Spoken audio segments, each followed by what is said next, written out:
نے کہا ہے کہ 57 اسلامک کنٹری ہے. کون سی ہے سر؟ نام بتائیں ذرا. اب جیسے کہ پاکستان ہی لے لو. نہیں ہے. اسلامک آف پاکستان یونائٹڈ نہیں نیشن ہے سر. نہیں ہے سر. کیسے آپ بتائیے گا؟ سعودی عربیہ بھی اسلامک کنٹری نہیں ہے, دبئی بھی نہیں ہے, قطر بھی نہیں ہے, عمان بھی نہیں ہے, سیریا بھی نہیں ہے, فلسطین بھی نہیں ہے. چلو میں مانتا ہوں کوئی اسلامک کنٹری نہیں ہے سر. پتہ ہے کیوں نہیں ہے اسلامک کنٹری؟ اسلامک کنٹری وہ ہے جہاں اسلامک شریعہ رولز قائم ہے. پوری دنیا میں آج کی ڈیٹ میں صرف ایک اسلامک کنٹری ہے, صرف ایک, اور وہ سعودی عربیہ, عمان, قطر نہیں ہے سر, افغانستان ہے. اچھا, جہاں پر وہ آتنکوادی جو بھی جہاں پر طالبان ابھی ایکٹیو ہے, طالبان نے اسلامک رولز وہاں پر قائم کیا ہے. قرآن جب آپ پڑھو گے نا 497 چیپٹر نمبر 4 سورہ النساء ورس نمبر 97, وہاں پر کیا لکھا ہوا ہے, جب اس آیت کو پڑھو گے سمجھو گے نا, سمجھ میں آ جائے گا ایک بھی اسلامک کنٹری نہیں ہے, سارے کافر ہیں, مسلمان بھی نہیں ہے, سارے کافر ہیں. کیسے؟ سنیے. 4 کی 97 کہتی ہے کہ کچھ لوگوں کی فرشتے جب جانے قبض کرتے ہیں, یعنی کہ ان کی روح نکالتے ہیں مرنے کے ٹائم پہ, تو ان سے پوچھتے ہیں تم کس حال میں تھے زمین میں؟ وہ کہتے ہیں کہ ہم کمزور اور مغلوب تھے, اپنی زمینوں میں کمزور تھے اور مغلوب تھے, یعنی کہ دوسرے ہمارے پر غالب تھے, کافر ہمارے پاس غالب تھے. تو فرشتے کہتے ہیں کہ کیا اللہ کی زمین اتنی بڑی نہیں تھی کہ تم ہجرت کر کے وہاں چلے جاتے جہاں اللہ کا قانون قائم تھا؟ بس یہی لوگ ہیں جن کا ٹھکانہ جہنم ہے. ڈاکٹر اسرار احمد ایک بہت بڑے اسکالرز گزرے ہیں, ابھی ریسنٹلی ان کی ڈیتھ ہوئی ہے, پاکستان کے. وہ کہتے ہیں 4 کی 97 کی تفسیر میں لکھتے ہیں, ایک آدمی جو نماز پڑھتا ہے 5 ٹائم کی, ایک آدمی جو روزہ رکھتا ہے, جو حج کرتا ہے, جو صدقہ دیتا ہے, جو زکوٰۃ دیتا ہے, جو حلال کھاتا ہے, حرام نہیں کھاتا, کوئی گناہ نہیں کرتا, لیکن وہ ایک کافروں کی حکومت میں رہتا ہے, ہندوستان میں رہتا ہے جہاں پر بھاجپا کی گورنمنٹ ہے جو کہ ہندوتو وادی گورنمنٹ ہے, وہ یو کے میں رہتا ہے جہاں کرسچن کی گورنمنٹ ہے, وہ یو ایس میں رہتا ہے جہاں کرسچن غالب ہیں, یعنی کہ غیر مسلموں کی حکومت میں رہتا ہے, ایسی جگہ رہتا ہے جہاں اسلامک شریعہ قانون نافذ نہیں ہے.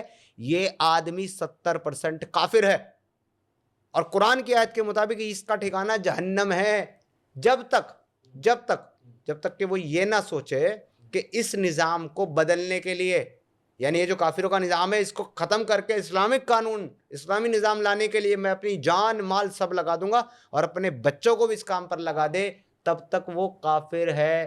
اب بتاؤ مجھے کتنی اسلامک کنٹریز؟ اچھا, اس میں آپ اپنے حساب سے بتا رہے ہیں کہ میں شریعت کے حساب سے, میں قرآن بتا رہا ہوں. ہاں, میں شریعت کے حساب سے بتا رہا ہوں کہ شریعت کے حساب سے یہ اسلامک نہیں ہے, لیکن وہ چاہیں اپنے آپ کو اسلامک بولتے ہیں, جیسے پاکستان وہ اپنے آپ کو اسلامک بھی بولتا ہے کہ ہم, لیکن وہ شریعت کے حساب سے اسلامک اسٹیٹ پاکستان ہے نا اس کا نام. اچھا, یہاں پر ایک کوشچن اور نکل کے آ گیا یہیں پہ, جیسے آپ نے بتایا کہ جیسے کہ جہاں پر کافروں کا مطلب سلطنت چلتی ہو, ٹھیک ہے, اور جو کافروں کی حکومت ہو, سلطنت بات تو ایک ہی آتی ہے, شبد الگ الگ ہے, ٹھیک ہے, اس میں مان لیجئے کیا کہتے ہیں, آپ جو بتا رہے ہیں کہ آپ مسلمان ہیں تو یا تو کہیں اور چلے جاؤ, اور نہیں تو اس سلطنت یا حکومت کو بدلنے کا ٹرائی کرو.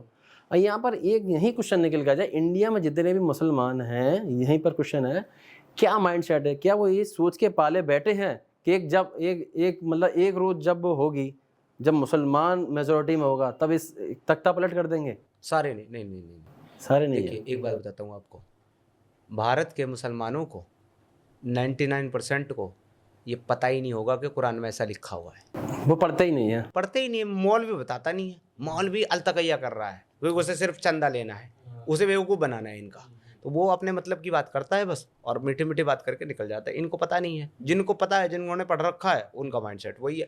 دیکھیں میں ایک چیز بتاتا ہوں آپ کو, یہ جو آج کل آپ دیکھتے ہو نا, الگ الگ کس میں پیدا ہو گئی ہے مسلمانوں کی, جو ٹی وی, کچھ تو ٹی وی پہ آتے ہیں, کچھ کہتے ہیں ہم بھارتیہ مسلمان ہیں, کچھ کہتے ہیں ہم لوگ جو ہے نا, کچھ تو کہتے ہیں ہم سناتنی مسلمان ہیں, ایک نیا اور ہے یہ جو فاروق عبداللہ ہے وہ اپنے سناتنی مسلمان بتاتا ہے. تو یہ بھارتیہ مسلمان, سناتنی مسلمان, یہ والا مسلمان, وہ والا مسلمان, یہ سارے کے سارے جو ہے نا قرآن کے مطابق جہنمی مسلمان, سارے جہنمی مسلمان, کیونکہ جو مسلمان کا کانسیپٹ یہ بتا رہے ہیں نا وہ قرآن میں ہے ہی نہیں. آپ کافر کے غلبے میں زندگی گزار رہے ہو, کافر کے غلبے میں زندگی گزارنا حرام ہے, یہاں تک کہ آپ کا سانس لینا, جو ہوا میں سانس لے رہے ہو, جو کھانا کھا رہے ہو, وہ سانس لینا, وہ کھانا حرام ہے, کیونکہ آپ کافر کے غلبے میں ہو, اور آپ اس کی کوشش بھی نہیں کر رہے ہو کہ یہ غلبہ ختم کر کے اسلامی غلبہ, اسلامی قانون, اسلامی نظام کیسے قائم کیا جائے گا.